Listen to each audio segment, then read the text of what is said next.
Welcome back, everyone. I'm so excited to have you for this next portion.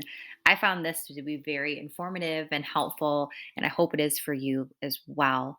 Another reminder, too, to bring out your personal secretary to write down any questions that you might have during this course. So, without further ado, let's get started. Today, we're going to be talking about reading and understanding food labels. So, I've always been really confused. I tended to always look, prior to me taking this course, I always looked at the food labels and tried to think of things that I wanted to avoid. So, things like fat or um, carbs, whatever it is. But I never knew what I was looking for. I never looked for anything that would be good for me. I just didn't know what to do. So, in this course, we're going to be having a better understanding of what we're looking for and what is nutritious for us.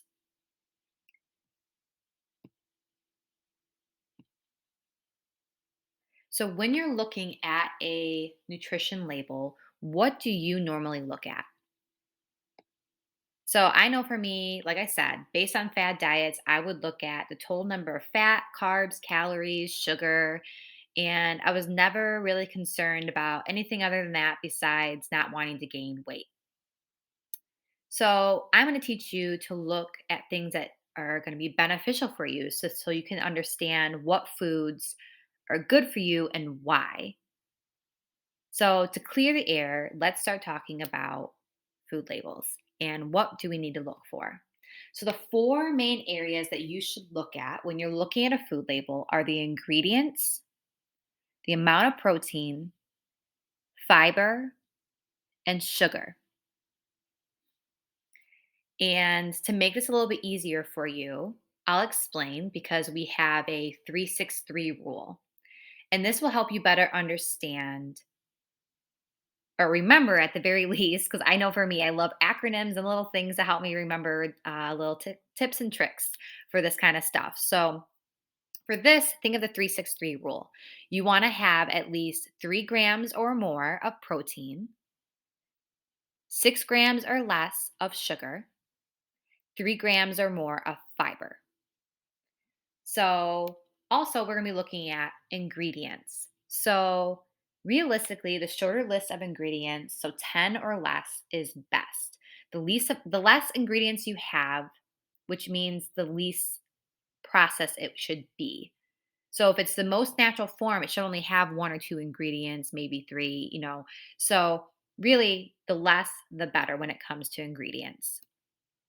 You want more protein and fiber because that has more nutritious value for you.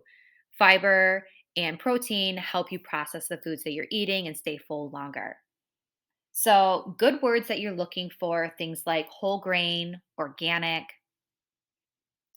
The first ingredient on your food list is going to be what is mostly made out of. So you're going to want that to be a good ingredient. If it's saying that the first ingredient is sugar, ooh, not good. That means that's probably going to have 6 grams or more of sugars in it. You want to be able to have words on the food label that you can pronounce. So if you can't understand what it means or you've never seen it before, likely it's a word that means it's processed or it's another word for sugar. You're gonna want high, like I said, high in protein, high in fiber, and low in sugar. And so I'm also going to let you know of some things that we're looking for on our list that we don't want. So these are the things that are the items that you want to avoid. And by avoiding these three main items, you will eliminate 90% of junk food. So I find that very helpful. And this is also included in a handout that has been given to you. And this is the food additives to avoid list. And this can explain the purpose of why you're avoiding it, the health concerns as to why, and the foods that typically contain these items. So one is high fructose corn syrup. So I'm sure you've heard that before. The next one is trans fats. Now, this is something that should already be not as common, but really trans fats are made from fats that already exist but are added, and the way they're transformed is what makes it unhealthy for you. And then you want to avoid artificial colors or anything that has a number in it. So that usually will mean that it's a lot of people tend to have allergies that can be related to these things, and they're just not good for your body. So with these three rules can help you, like I said, eliminate 90% of junk food. So these are really key items. So now I'm going to pass the baton to you. And I want you to, again, grab three items from your pantry and look at the food label. What would you put these categories in based upon when you're looking at them? So, obviously, if you're looking at an apple, there's not going to be a food list because it's an apple. That's as pure as it can get. So these are more helpful that if you're going to be eating things that are in the red category, it's better to look at the ingredients list to understand on a level of 1 to 10 of how bad this is for you. Is it on the lighter scale or is it on the heavier part end of the scale? And this will help you kind of make a better decision when it comes to some of these pantry items that you're looking for, because obviously we're not going to sit there and avoid these items 100%. So let's be realistic. And this is going to help you guide for those processed items that you want to eat not as often, but when you do, here are the better options. So once you have your three items, let's go off the questions. How many ingredients are in this item?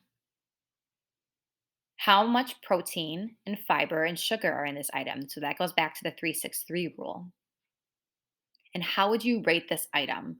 So, based upon this, everything that you're looking at, would this be a good item to choose or would this be a not so good item to choose?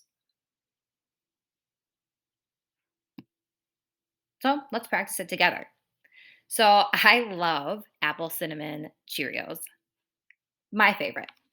So, if we're sitting here and we're trying to decide, are these a good item or not? Well, obviously, it's a red item because it's a processed material. So, let's figure out if these are still an okay item, though, to have, on the occasion when I decide to eat a red item. So, looking at the nutritious label, let's look at some of the things that I was referencing to. So, one, let's begin with the number of ingredients. The first item on the list is whole grain oats, which is great. That's what we're looking for. But then the second item is sugar. So that's not necessarily ideal. So if I'm going over here and looking at the amount of sugar that's in this item, it's 12 grams. So I'm in theory looking for 6 grams or less. So this is pretty high in sugar. So that's not necessarily ideal. And then let's see what else we have. How many items are on the ingredients list? So, if we're not looking at the vitamins and minerals that are listed on here, it has 10 ingredients, which is ideal. And then, if we're looking at the fiber and protein, both of which have 3 grams, and that's what we're looking for. We're looking for 3 grams or more. So, that's within a good range that we're wanting for eating a processed food. So, if we're looking at this item, would you consider it ideal or not ideal? Now, I would say because the sugar content being over 20%, which is considered high, I would put this item in the not so ideal category. But this is the apple cinnamon Cheerios. Regular Cheerios are actually a pretty good option. So, just because of one version of a brand might not be ideal, there are other variations that you might want to consider. So, plain Cheerios would be a good option because it does not have as much sugar and would be great for this category. So, to help you kind of decipher, if you're looking at the daily value percentages on your nutrition label, if it says 5%, then that's considered pretty low. So 5% or less is considered pretty low. So if you're looking at an item over here, for example, it says total fat, 4%. That would be kind of low on the scale of what we're looking at. Now, if it's 20% or more, then that's pretty high. So anything that would be, so over here, it says 24% of added sugars. That's pretty high. So that would be a better way to help decipher if you're looking at some of the other ingredients, what's considered high, what's considered low, and what are you ideally looking at. So now that we have better understood how to look at a nutrition label, which might be a little bit different than what you've been used to, the next thing that we're going to be doing is we're going to be covering nutrient dense foods. I'm sorry, I can't speak today. So, we're going to be looking at what foods are high in nutrient value, and then what does macros mean? Have you ever heard this term before? What does it mean? What how can I apply this to my diet? And, you know, what does it mean? So, that is what we're going to be covering next time. So, I look forward to talking with you again. And these are the different items that are going to be helpful. So you have a little cheat sheet.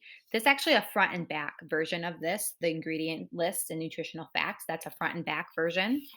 And then you also have the food additives to avoid list. So I hope that these are different things that we've referenced today that can be little tools to put in your pocket to remind yourself of what's helpful when it comes to eating more nutritious foods in your diet.